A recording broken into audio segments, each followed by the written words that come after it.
ubushize mwigisho nigishije yarabazaga ngo upfana iki n'Imana. Mu yandi magambo naravugaga ngo ufite isano ki n'Imana data cyangwa se n'Imana mu by'ukuri, kuko iyo yise data ejo bagaragaje isano mupfana. Aha rero natanze amasomo ariko avuga abantu b'ibyiciro bine. Narakubazaga nti wumva uri ikiremwa cy'Imana ikunda kuko yaremye mu ishusho ryayo? Bibaye bityo rero Imana yabigushyira mu rwego rw'abantu batayizi, abo bitwa abapagani, kandi abapagani ntabwo bayizera. Ubwo ngubwo waba uri umunyamahanga ku Mana n'Imana ikaba umunyamahanga kuri wowe, ntacyo mwaba mupfana kinini kiruta icy'Imana ipfana n'ibindi biremwa byose yaremye. Wowe nubwo wavuga uti ndasenga kandi Imana iranyumva ikansubiza, iragusubiza n'ibyo si igitangaza, kuko ibyo ngibyo ibikorera n'inyamaswa n'ibimera byose. Ntabwo bigomba gusenga ngo bisubizwe, ngo bihabwe izuba n'imvura. Imigisha ihabwa ababi n'abeza uyigiramo uruhare, ntuyihabwa kubera yuko wasenze. Utanasenze nk'ikiremwa uzabona ibigutunga, ariko icyo gihe niba uri umupagani ukaba utari uwizera, Imana ntabwo izaguha ubugingo bw'iteka. Ushobora kuba wumva uri umugaragu w'Imana cyangwa se umuja w'Imana, bityo ukaba wita Imana ko ari shobuja. Niba ari ibyo, wowe urizera gakeya, kuko Imana uyizi gakeya. Ntabwo uri umupagani bityo ufite ubugingo bw'iteka, ariko uri umukozi. Niyo mpamvu ugengwa n'amategeko agenga abakozi n'abagaragu n'abaja. Ayo mategeko ni menshi. Uri rubanda ku Mana nawe, bityo iyo wishe amategeko akugenga mu mirimo yawe, ntabwo uba ukiri umugaragu mwiza, urabihanirwa. Bityo ntabwo ushobora kuzicarana na shobuja ku meza igihe azaba asangira n'inshuti ze n'abana be, kuko umugaragu uretse kudatumirwa ku meza ya shebuja kandi nyamara ari we wayateguye, nta nubwo ashobora kuguma mu nzu ya shebuja igihe cyose abishakiye, keretse gusa iyo shebuja abishatse. Ariko iyo imirimo umuja cyangwa umugaragu arangije gukora mu nzu ya shebuja irangiye, umuja cyangwa umugaragu asohorwa mu nzu ya shebuja akajya kuba hanze, kuko ntacyo apfana na shebuja kindi uretse imirimo. Narongeye ndabaza ntese we wumva uri inshuti y'Imana? Ni byiza nawe uzi Imana aho igice, bityo kandi nawe uyizera igice, kuko wowe ugira amahirwe aruta ay'abagaragu. Nawe ufite ubugingo bw'iteka, ndetse wowe uzarusha abagaragu ko uzasangirira na shobuja cyangwa n'inshuti yawe. N'inshuti yawe no kumwita shobuja muri uru rwego. Uzasangira n'Imana inshuti yawe ku meza, ariko inshuti zihuzwa nabwo n'amategeko y'urukundo. Inshuti n'indi biba inshuti kuko bakundana. Hari itegeko rimwe rigenga inshuti n'iryo gukundana, kandi inshuti ikunda indi ikayibabarira ndetse ikayitangira. Njye mbabwire ngo kubabarira no kwitangira inshuti yawe ntabwo ari ibintu byoroshye. Niyo mpamvu nawe nubwo waba inshuti y'Imana, ntugire ngo warashyikiriye. Iyo inshuti zimaze gusangira, buri inshuti isubira iwayo aho ituye. Inshuti ntabwo ihora mu nzu ya mugenzi wayo w'inshuti, kuko nayo igomba kugira aho itura isubirayo bamaze kuganira no gusangira. Inshuti zihura mu bihe bidasanzwe gusa, ntabwo zibana igihe cyose. Bityo niba uri inshuti y'Imana uri ku rwego rw'igice. Urundi rwego nababwiye nti ese wumva uri umwana w'Imana ukaba wita Imana so? Wowe nubwo waba uri uruhinja ukaba utazi so, ariko wowe so arakuzi. Wowe niyo waba utazi icyiza aho gitaniye n'ikibi, iso ukurera azakugeza kugutandukanya ikibi n'icyiza, kuko ntabwo umwana yirera, umwana ararerwa. Wowe nta tegeko rigenga abaja n'abagaragu rikugenga, ko ntabwo umwana ategekwa n'amategeko agenga abaja n'abagaragu. Wowe nta nubwo utegekwa n'itegeko ry'urukundo rigenga inshuti, kuko ushobora kuba utaragira ubwenge bumenya gukunda, ngo ukunde so cyangwa ukunde bene nyoko na bene so. Ariko niyo waba ukiri uruhinja rutazi gukunda, wowe uzakundwa, kandi ntabwo ari negociation. Iso aragukunda, abavandimwe bawe bakagukunda, barabikugomba nubwo wowe bazi ko ntacyo bagomba na kimwe mu gihe ukiri umwana mutoya. Iyo umaze kuba umwana mukuru nibwo usabwa gukunda bene so, ariko iyo uri mutoya gukunda bene so ntubisabwa, ndetse no gukunda so ntubisabwa kuko utabizi. Ariko urarerwa kandi ugakura, ufite uburenganzira bwose buruta bw'inshuti, uburenganzira bwose buruta bw'abagaragu n'abaja. Wowe usangira ku meza na so, niyo waba ugiye ku meza kumena ibiryo cyangwa ibinyobwa biri ku meza. Wowe iso ni uhaguruka agatunganya ibyo umaze kwangiza ku meza ye. Ntabwo agukura ku meza ngo akujugunye hanze y'urugo kubera ko wangije iby'ameza ye. Wowe nta gihano gishoboka kuguhana ngo gishoboka, ariko abandi bose bashobora guhanwa. Impamvu isomo ry'ubushize naryise ngo upfana iki n'Imana cyangwa se upfana iki na so cyangwa nako na Yesu mu by'ukuri, nuko uko umuntu abona sano afitanye n'Imana ari byo bigenga urwego rw'imyizerere ye. Kandi urwego rw'imyizerere yawe nirwo ruzagena ibyo uzabona ku isi n'ibyo uzabona mu ijuru mu Mana. Imyizerere yawe ifite akamaro. Uko wita Yesu niko nawe akwita. Uko umufata, ibyagombye kumukomokaho ngo bikugereho biza bikurikije uko umufata. Ingero ntago nashatse kuzitanga nyinshi, ariko nabibutsa abantu bari bazi Yesu ko ari umunyanazareti, ko ari umwana wa Yosefu na Mariya, baza abavandimwe be. Abo ngabo Yesu ntacyo yabamariye. Ujye kusoma muraza kubyumva. Ahubwo yarababwiye ngo umuhanuzi ntiyemerwe iwabo. Abo ngabo ntago Yesu yagize icyo bamarira, ahubwo yaranabibukije yuko ngo muri Isirayeli hahoze abapfakazi benshi, ariko Eliya yoherezwa ku mupfakazi w'umunyamahanga. Arababwira ati muri Isirayeli hari ababembe benshi, ariko nyamara Naamani w'umunyamahanga niwe waje gukizwa ibibembe n'umuhanuzi wo muri Isirayeli. Abantu bazi Yesu nk'umuntu ntacyo yabamariye. Abamumenye nk'Imana, nk'umwana w'Imana, nkoherejwe n'Imana, abo yagiye ababwira ngo ukwizera kwawe niko kugukijije. Ntabwo ari we wabakijije, ni ukwizera kwabo ko bavumbuye yuko atari umuntu usanzwe, ahubwo ari Imana muri we, ko ari umwana w'Imana muri we, byatumye baba abantu cyangwa babona ibitangaza. Yesu arabyivugira ngo ukwizera kwawe ko gukoreye iki ngiki. Petero avumbuye ati uri umwana w'Imana nzima, ntiyambwiye ati oke, ubwo uvumbuye ibyo nawe dore ufite ibingibi biruta iby'abandi. Niyo mpamvu bene data, vumbura icyo nabi kuvumburiye. Hitamo noneho rero, kandi uhitemo neza. Abapagani nta buzima bw'iteka bategereje, kuko batigeze bamenya Imana ngo bayizere, nta nubwo bigeze bamenya umwana wayo Yesu ngo bamwizere. Abaja n'abagaragu bo bamenye Imana, ariko bayimenye igice, kandi igice gitoya cyane. Abo bose ntibamenye Imana, umwana w'Imana Yesu, kuko babayeho Yesu ataraza ku isi. Bityo ntibashobora kuzabana iteka n'Imana mu ijuru, kuko ntabwo bazahora iteka mu nzu ya shebuja. Abo ngabo bazahora iteka ku isi nshya, bazaba bafite ubugingo bw'iteka ariko ku isi nshya.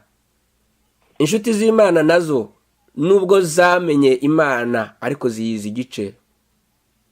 Igihe cyose izo nshuti z'Imana zabayeho ntizigeze zimenya umwana w'Imana Yesu, kubera ko zabayeho mu gihe Yesu yari ataraza.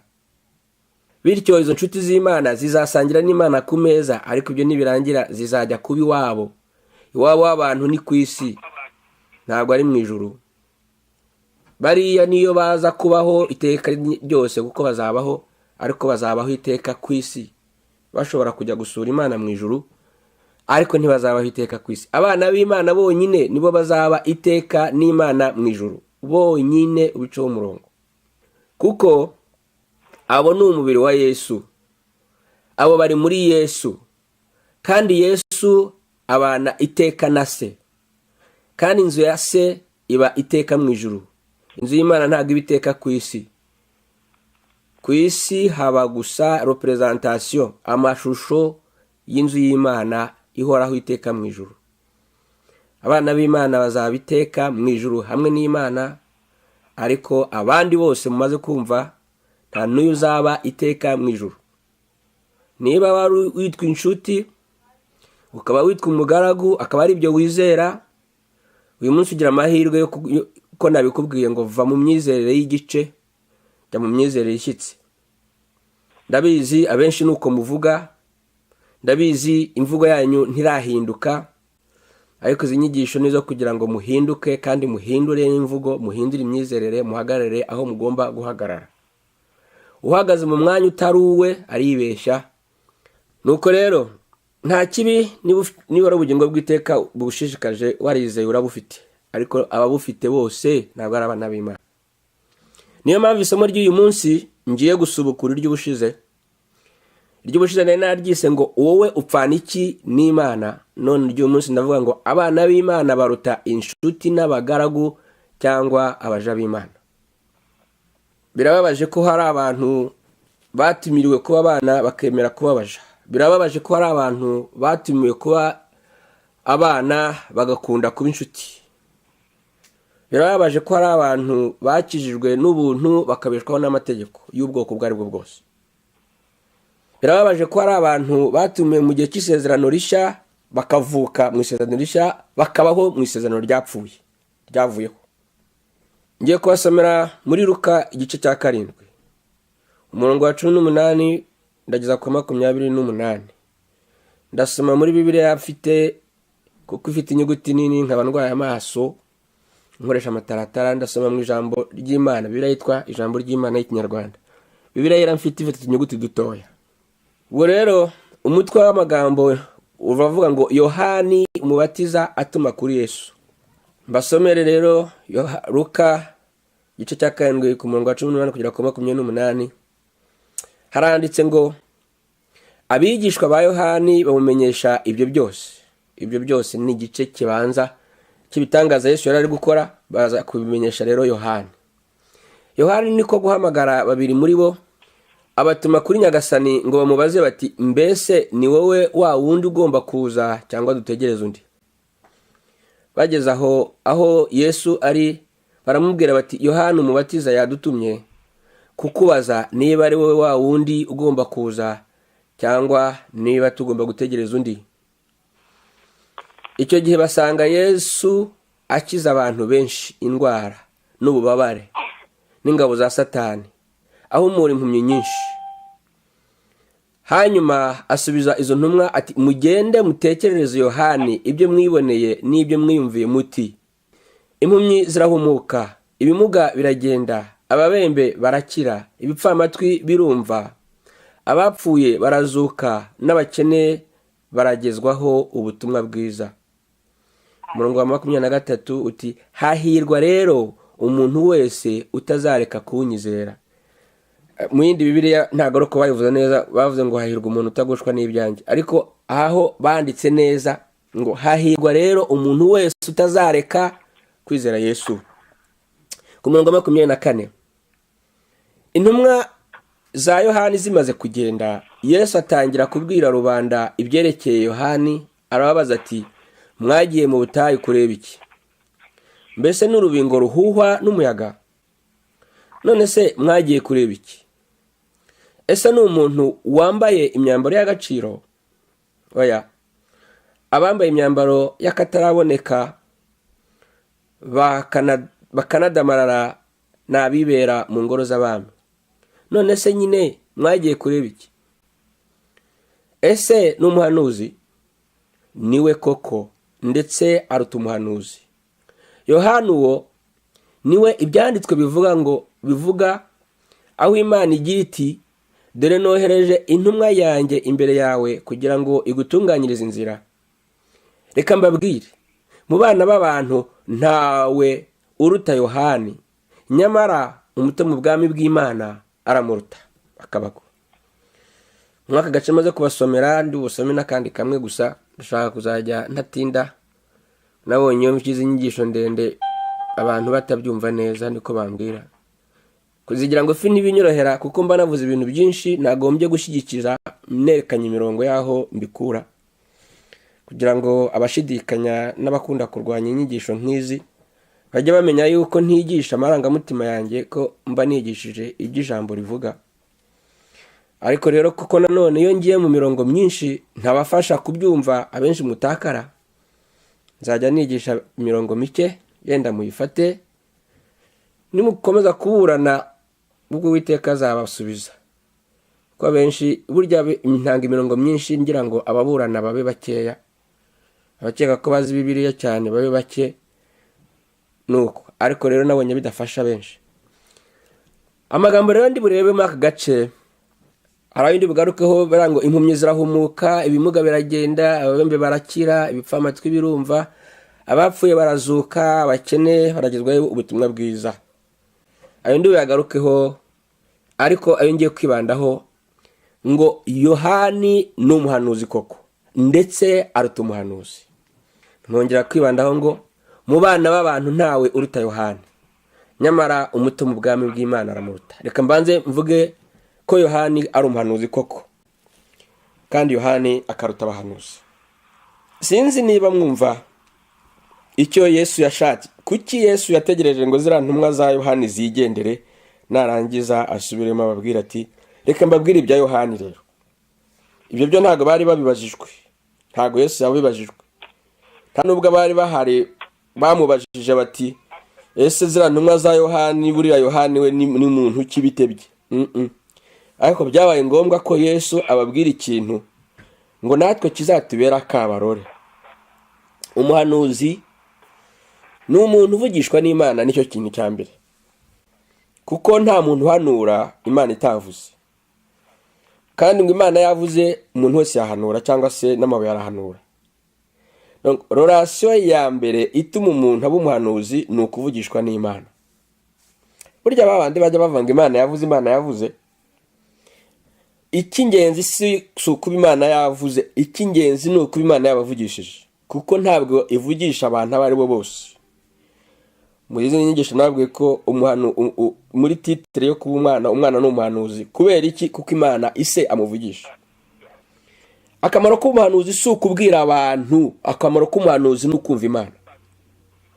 Yohana Batista rero ni umuntu wamenye Imana, arayumva kugeza ubwo amenye ko imubwira ngo ugende uzakora ibi ngibi, uzakora ibi ngibi, ndetse nzohereza umuntu uzamanukirwaho n'Umwuka Wera, uwo nguwo niwe ntama w'Imana, uwo nguwo niwe uzakiza abantu bose bisiho ibyaha byabo, uwo nguwo ni umwana wanjye. Nuvuga ngo mbere yuko Yohana Batista ajya kubatiza, yari yarumvise Imana, yari yaravuganye n'Imana, imwereka ibyo ishaka gukora, izakorera isi yose. Ngaka akamaro ka Yohana Batista mu by'ukuri. Noneho aruta abandi bahanuzi kubera iki rero? Abahanuzi b'ibihe byose babayeho mbere ya Yesu, bundi Imana yabashyiragamo umwuka wo kugira ngo bayivugire, babwire abandi bantu badashobora kumva Imana. Ariko abo bantu bose babayeho mu gihe cyitwa cy'amategeko, kandi abo bantu bose babayeho Imana itarasuka umwuka wayo ku bantu benshi. Kandi abo bantu babayeho ntibigeze babona Yesu, baramubwiwe, ndetse arabagira ubuntu, bamwerekwa ngo ari kure cyane, baramuhaba nk'isezerano, ariko ntawamubonye. Mu bantu bari baramuhawe isezerano bakaza kumubona bagashima Imana, muribuka umusaza Simewoni wagiye mu rusengero avuga ati mbonye ibyo nari narasezeranijwe, none ubwo maze kubona amaso yanjye abonye umukiza, ninshaka nisazire nipfira noneho. Yohani rero niwe wenyine mu bahanuzi wavuganye n'Imana ikamubwira abantu ko hazaza umwana wayo, ni nawe wenyine wamubonye, avugana nawe, amukoraho, ndetse yari mubyara we mu by'ukuri. Niyo mpamvu aruta abahanuzi, nuko ameze nk'ikiraro gifatanye isezerano rya kera n'isezerano rishya. We ntabwo yizeye Yesu atarigeze amubona, yamwizeye yanamubonye, yamuhamije yamubonye. Abandi bahanuzi bose ba mbere Imana ibita abagaragu. Uzajya gusoma muri Amose, aho bavuga ngo abagaragu banjye b'abahanuzi ntacyo nakora ntababwiye. Nuvuga ngo abahanuzi bose Imana ibita abagaragu. Igihe Yesu yagihindura gukunda ajyanye n'intumwa 3, habonetse abantu 3. Habonetse Yesu ku musozi, haboneka Mose, haboneka umuhanuzi Eliya. Eliya nk'umuhanuzi nawe yari umugaragu, ariko na Mose ni umugaragu. Mose niwe mugaragu wazanye amategeko yose ayakwiza mu bandi bagaragu rero ba Isirayeli. Noneho ikigaragara nuko Imana yababwiye intumwa ngo mwumvire Yesu, ntimwumvire abagaragu, ntimwumvire Eliya, ntimwumvire Mose, mwumve ibyo Yesu umwana wanjye ababwiye.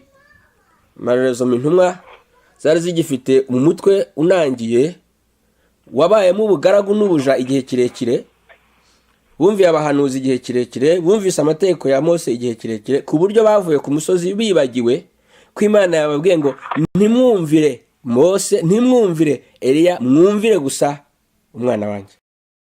Kuba rero abahanuzi ari abagaragu biranditse muri Bibiliya. Kuba abahanuzi n'abakurikiza amategeko ari abagaragu biranditse muri Bibiliya. Kuba abo bantu atari abantu tugomba kugenderaho kuruta kugendera ku mwana w'Imana biranditse mu Bibiliya.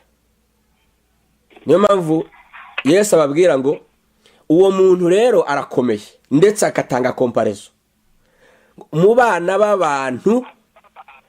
Abana b'abantu ahandi baravuga ngo mu bana babyawe n'umugore, utarabyawe n'umugore ku isi ninde? Na Adamu na Eva nibo nyine batabyawe n'umugore ku isi, bararemwe. Ariko abandi bose babyawe n'umugore, abandi bose ni abana b'abantu, kandi umuntu wa mbere ni Adamu na Eva. Abandi bose ndavuga nde nkareka ndetse shiramo abantu bose uzi bakomeye bo muri Ancien Testament. Hera kuri Metusela waramye, shiraho Enoki wagendanye n'Imana, shiraho Nowa warokotse umwuzure, vuga Aburahamu sekuruza w'abizera, vuga abandi bose b'abami bo muri Isirayeli, Dawidi, Salomoni, abandi bavuge. Abo bantu bose ninde utarabyawe n'umugore? Ninde utari umwana w'umuntu? Ariko abo bantu bose ngo Yohana arabaruta. Icyo nakiri ko cyumva, Yohani ni umugaragu kuko ari umuhanuzi, ariko aruta abandi bahanuzi bose. Yohani ni umugaragu, abyarwa n'abagore, aruta abandi bagaragu babyarwa n'abagore. Noneho mu bantu babyarwa n'abagore harimo n'abiswe inshuti z'Imana nka Aburahamu. Yohani arabaruta. Icyo nimva mwacyumvise ni byiza cyane. Yesu yongeraho akandi kantu, ako ugaca umurongo myinshi cyane ushaka, ngo nyamara umuto mu bwami bw'Imana aruta Yohani, kandi Yohani aruta abantu bose. Umuto mu bwami bw'Imana atangira kubaho ryari rero? Atangira kubaho igihe cya Yesu, kuko ubwami bw'Imana bwatangiye Yesu atangiye kwigisha. Niyo bavuga ngo ubwami bw'Imana bwaje, ngo ndetse buri hagati yanyu. Ubwami bw'Imana ni inkuru nziza, ni inkuru y'urukundo rw'Imana Data yakunze abantu bo ku isi ikabababarira umwana wayo Yesu. Nibwo bwami bw'Imana, nibwo kuko abizeye iyo nkuru, abizeye ubwo butumwa nibo bahindurwa abami. Ntago bahindurwa abagaragu, ntago bahindurwa inshuti gusa ngo birekeraho, bahindurwa abami. Yesu akaba umwami w'abami. Ariko rero hano yavuze ngo ni umwana muto, ntabwo ari umwana ukuze, ntabwo ari wa undi warangije kuba umwami, ntabwo ari umwana ungana na Kristo, ni umwana muto. Abana bato muzagende urebe igitabo cy'Abakorinto n'igitabo cy'Abaroma, byose bisobanura imyitwarire mibi y'abana bato, imyitwarire y'umubiri y'abana bato. Biriya bitabo ntabwo byandikiwe abapagani, by'Abefeso, by'Abagalati, ntibyandikiwe abapagani, byandikiwe abana bato bo mu mwuka bavutse bwa kabiri. Abo bana muzarebe bitwara nabi, ariko n'abana, ntabwo ari abagaragu, n'abana ntabwo ari inshuti. Bibiliya rero igasobanura neza ko abo bana iyo bakiri bato baba bameze nyine nk'abagaragu, ariko nubwo bataragwa ibintu ni ibyabo. Kuragwa nigeze kubabwira ko kugira responsibility. None rero ni iki kiranga abana b'Imana? Ni imirimo y'abana b'Imana, kandi iyo mirimo isa n'iyo mukuru wabo Yesu Kristo yakoze. Ntimushobora gukora imirimo nk'iyo Yesu yakoze mutaraba abana b'Imana. iyo mukiri batoya byensure ntayo mukora, ariko kandi burya nta niyo muba musabwa kuko muba mutarakura. Ariko rero ababaye abana nibo bonyine bategerezwaho kuzakora imirimo nk'iya mukuru wabo Yesu, kandi iyo mirimo ntabwo ikorwa mu ibanga. Iyo mirimo ntabwo ari itaboneka. Abatekamutwe bavuga butumwa bajya bavuga ngo niyo mu mwuka, iraboneka, iragaragara, ikorwaho. Abatekamutwe babeshera Imana bavuga ngo ibintu byo mu mwuka ngo byumvwa no mu mwuka. No way. Ibintu byo mu mwuka biragaragara, abataba mu mwuka bakabikoraho akaza intoki. Abapagane nibo babibona, nibo babigirirwa. Kandi iyo mirimo nubwo ari agaciro kanini, itangirwa ubuntu. Abatekamutwe bavuga butumwa n'abandi ntazi barayigurisha bakesikuroka abo bayikoreye. Abo ni abatekamutwe cyangwa ni abagaragu cyangwa se renda n'inshuti mbi, ariko ntabwo ari abana b'Imana. Abana b'Imana nyakuri bakora ibyo Yesu yakoze kandi bakabikorera ubuntu batagize icyo baka ubabikoreye. Dusome muri Matayo, ngondi ndarangiza. Dusome muri Matayo igice cya 10, ndahera ku murongo wa 5 ngere ku wa 10 gusa. Aho haranditse ngo, nuko Yesu atuma abo ba 12 arabihanangiriza ati, nimujye mu turere tw'abanyamahanga, ntimujye mu turere tw'abanyamahanga, kandi ntimwinjire mu migi ituwe n'abanyasamariya, ahubwo mujye mu bazimiye nk'intama bakomoka kuri Isirayeli. Mugende mutangaza muti, ubwami bw'ijuru buregereje.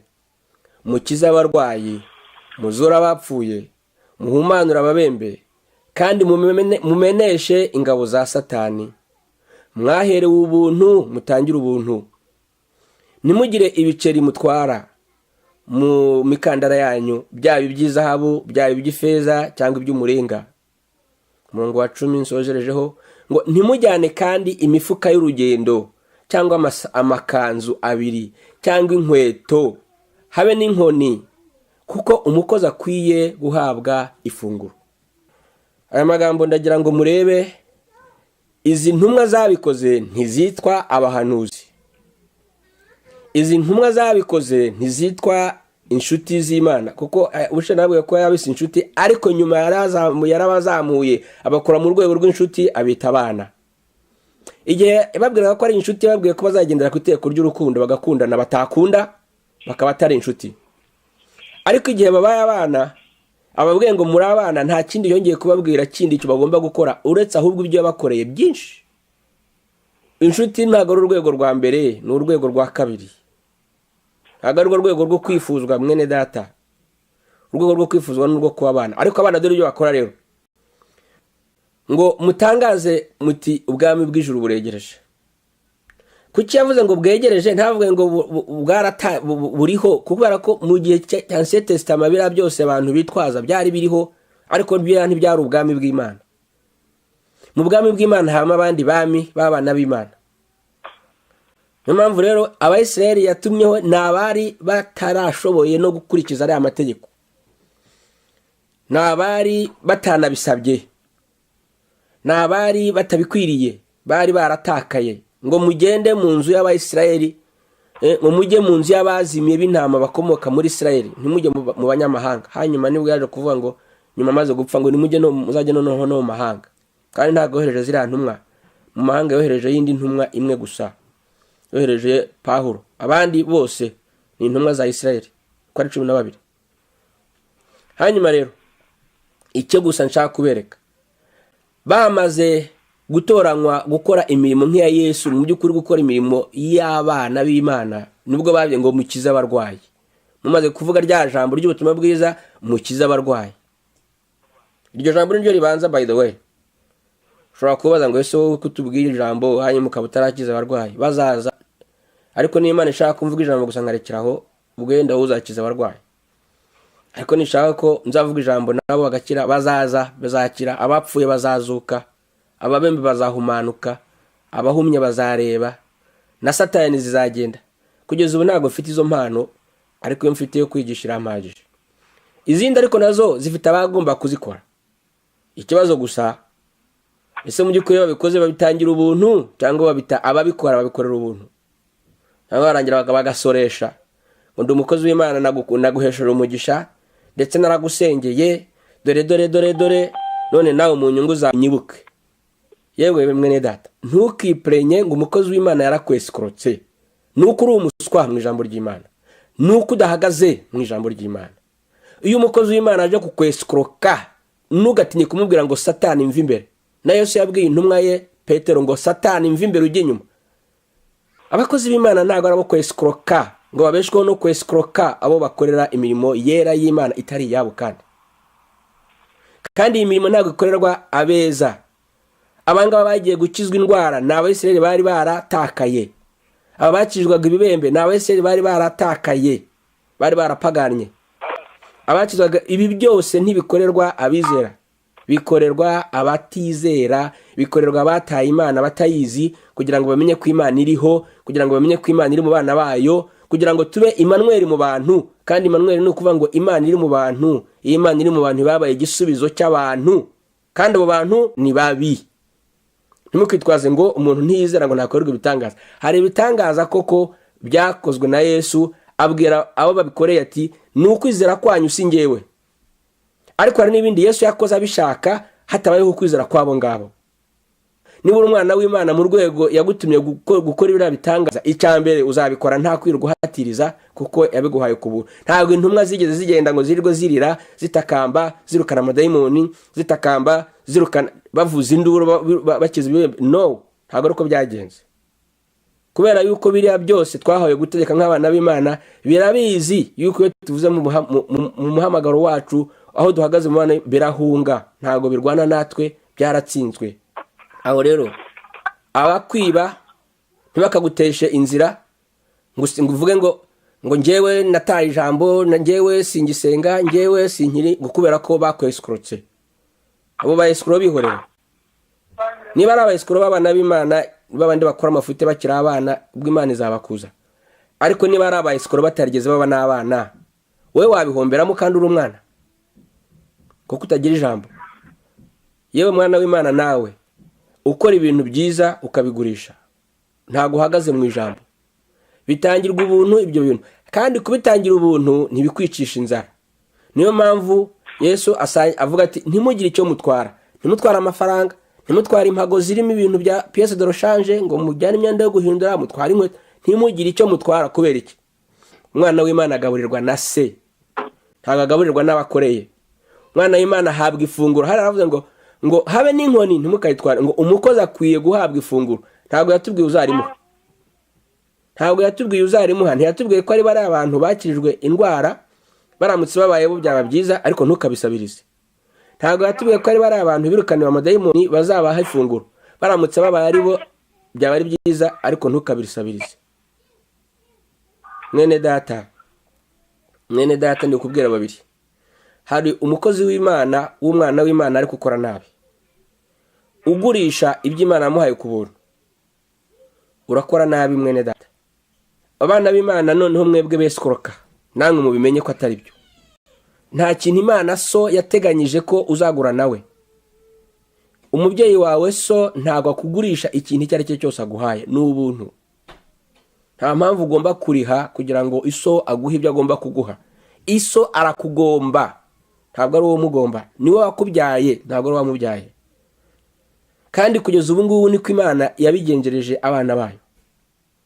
Ni Imana idukorera, si twe tuyikorera bene data. Imana niyo yita ku bana bayo, ntabwo twe twita ku Mana. Yabivuze kenshi, nabo bagaragu bayo ntibayumva neza ukwiri. Niyo mpamvu bayizi iby'igice. Bo batekereza ko ibitambo byabo ngo ari byo bibahesha kuba, ariko ikababwira ngo nikoye ibyo bitambo byabo ntabwo ari byo nkeneye. Ngo nashatse inyama ndazibura, njyewe amatungo yose yo mu kigunda ntabwo ari ayanjye. Imana ntabwo yabuze ikeneye ibitambo. Iyo bikenere barabibonye, kuko niyo yaremye intama, niyo yaremye inka, niyo yaremye iki. Imana ntirya inyama. Niyo bazizanaga zaribwaga n'abatambyi. Ntabwo Imana ikeneye ibitambo by'abantu. Imana ntabikeneye. Niyo mpamvu yatanze igitambo cyayo ikeneye kimwe gusa, kiyunga n'abantu, ari cyo mwana wayo. Niba utari umwana w'Imana uteye agahinda. Ibyo biba burimo byose ntabwo byangana no ku mwana w'Imana. Nubwo abakorera Imana ibingana iki, ntacyo bimaze kutari umwana w'Imana.